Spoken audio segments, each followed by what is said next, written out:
Have you ever felt like you were stuck on mute? Not like you chose to be quiet, but like something was holding you back from speaking. Hmm. Well, we got a request from a listener to take a deep dive into selective mutism. And getting ready for this episode has been eye-opening to say the least. It really is a topic that's often misunderstood. Yeah, for I sure. think people hear selective mutism and they kind of just jump to, oh, this is someone who's being difficult or they're choosing to be antisocial. Right. But the reality is so much more than that. It's so much more complex than that. Yeah, absolutely. And it's actually something I'm kind of embarrassed to admit, but before we really started researching this, I definitely had some of those misconceptions myself. I think a lot of people do. Yeah, probably. So let's clear the air right away. Selective mutism is not about being rude or standoffish. It's not a choice at all. It's actually rooted in a fear response that's so intense it can actually prevent someone from speaking. Yeah, it's like their anxiety is so strong that their brain is essentially hitting the mute button for them in these social situations. Wow, that's a really good way to put it. And it makes it so clear why that common mistake of assuming someone's quiet because they're antisocial can be so incredibly damaging. Totally. Like imagine yourself in a social situation, maybe at work, at school, and you're dying to contribute to the conversation. You want to speak up, but you literally can't. Yeah, I can see how incredibly frustrating and isolating that would be, especially if the people around you are misinterpreting your silence as disinterest or even worse, rudeness. And that's where this whole thing turns into this nasty cycle.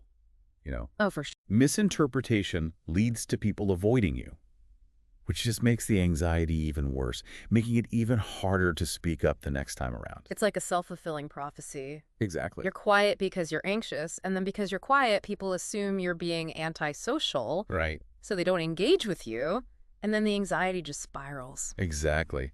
And another thing that's important to remember is that this silence, it's really context dependent. Oh, that's interesting. A child, for example, with selective mutism, they might be totally chatty and outgoing at home around their family, Yeah. but then completely silent at school or in a social setting. So it's not about being mute all the time. It's more about the specific situations. Precisely. The anxiety is triggered by certain social situations. Okay, that makes a lot of sense. So let's dig into this anxiety piece a little bit more. Yeah, let's do it. Because I think a lot of people hear anxiety and they just think it's like being nervous. Right. But it's obviously a lot more complex than that for people with selective mutism. So what's going on in their brain and body when they're experiencing this freeze response? Well, think of anxiety like it's on a dial, right? Right. So you're going about your day-to-day life, Mm-hmm. and maybe your anxiety's at like a 2 or a 3. Yeah, manageable. Right, exactly. But for someone with selective mutism, when they're in those triggering situations, that dial is cranked up. It's like a 9 or a 10, Wow. and it activates that fight or flight response. But in this case, instead of fighting or fleeing, their body freezes. So it's fight, flight, or freeze. Mm-hmm. So this isn't just in their head. This is a full-blown physiological response. Absolutely. Yeah. The amygdala, that's the fear center in the brain, it goes into overdrive.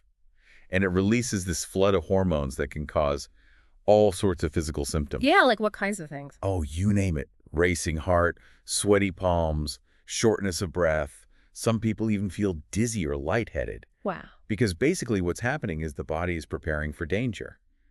But in this case, the danger is just social interaction. Right, of course. You know, it's funny you mentioning all those physical symptoms, because I remember one time I had to give this big presentation to a huge crowd, and I totally froze. No. Yeah, my mind went completely blank. My heart was pounding. I think I even felt a little lightheaded. And I mean, I knew logically there was nothing to be afraid of, Right.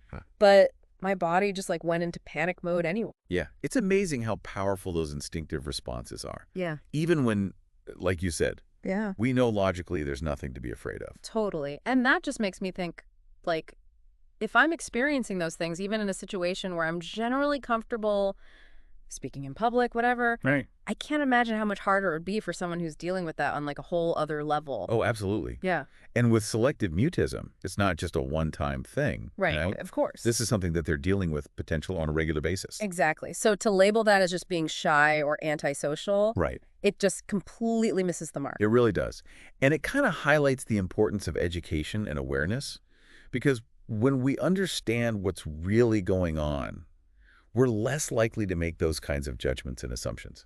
Yeah, for sure. Instead of asking, why isn't this person talking? It's more like, Okay, how can I help create a space where this person feels safe and comfortable to communicate? Exactly. And notice how you said communicate, Oh, right. because it doesn't always have to be verbal. That's a really good point. Right. We Right. can create that sense of safety and acceptance even if someone isn't ready to speak. So not pushing someone to just speak up or Oh, whatever, gosh, no.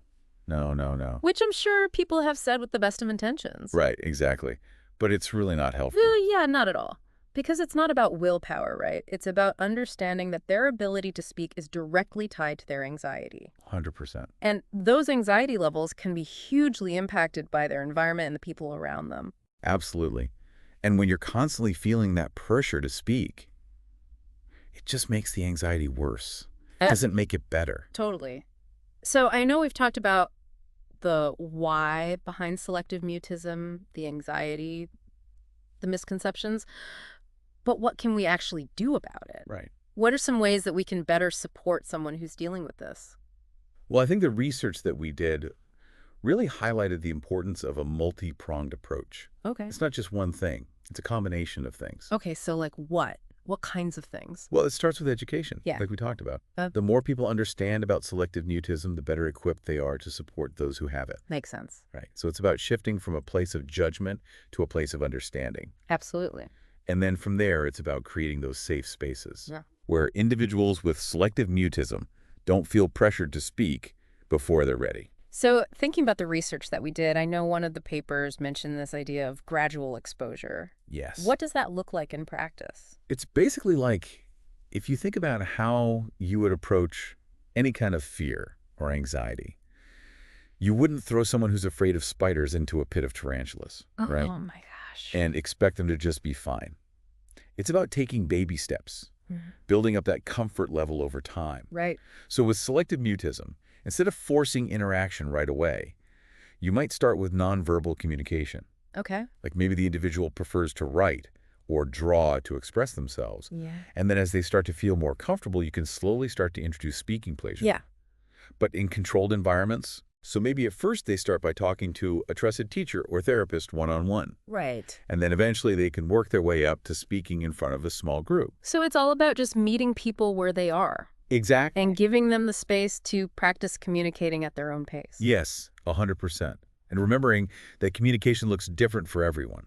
That's such a good point. Yeah. Just because someone isn't speaking, it doesn't mean that they don't have anything to say or Absolutely. that they're not trying. Exactly. It sounds like one of the biggest takeaways here, the thing I really want our listeners to walk away with, is that a little bit of understanding and empathy can make a huge difference for someone with selective mutism. Oh, absolutely. It's easy to forget sometimes that communication isn't one size fits all. Yeah, very true. You know, for some people, speaking freely and easily comes naturally. Mm-hmm. But for others, it can be a real struggle. Right. And both are totally valid. Absolutely. You know, we live in a world that puts so much emphasis on being outgoing, on Well- always having the right thing to say. Right. But this deep dive has really made me think differently about all that. Like maybe silence can be just as powerful as words sometimes. Yeah, I love that. It's all about creating a world where silence isn't always seen as a negative thing, Right. where it's not automatically interpreted as disinterest or rudeness. Exactly. It's recognizing that it's okay to communicate differently. So as we wrap up this deep dive into the world of selective mutism, Yeah. I want to leave you with this. How can you be an ally to those who might be struggling silently, even if you don't fully understand what they're going through? That's a great question. Because most of us haven't experienced that kind of anxiety ourselves. Right. And I think it really goes back to those core themes we keep coming back to. Yeah, Education, empathy, and creating safe spaces. for sure. It starts with educating ourselves, Mm-hmm. Challenging those assumptions we might have, Mm-hmm. and just approaching others with compassion and understanding. I think sometimes it's easy to forget, but everyone has a voice. And that's so true. Even if it's not always heard in the way we expect. Mm-hmm. Sometimes the most important voices are the ones we have to listen a little bit harder to hear. Beautifully said. Hmm. And when we create the space for those voices to be heard, Yeah. in whatever form they take, Mm, I think we create a richer and more inclusive world for everyone. couldn't agree more. Well, that's it for this deep dive. Thanks so much for listening. And as always, keep those questions coming.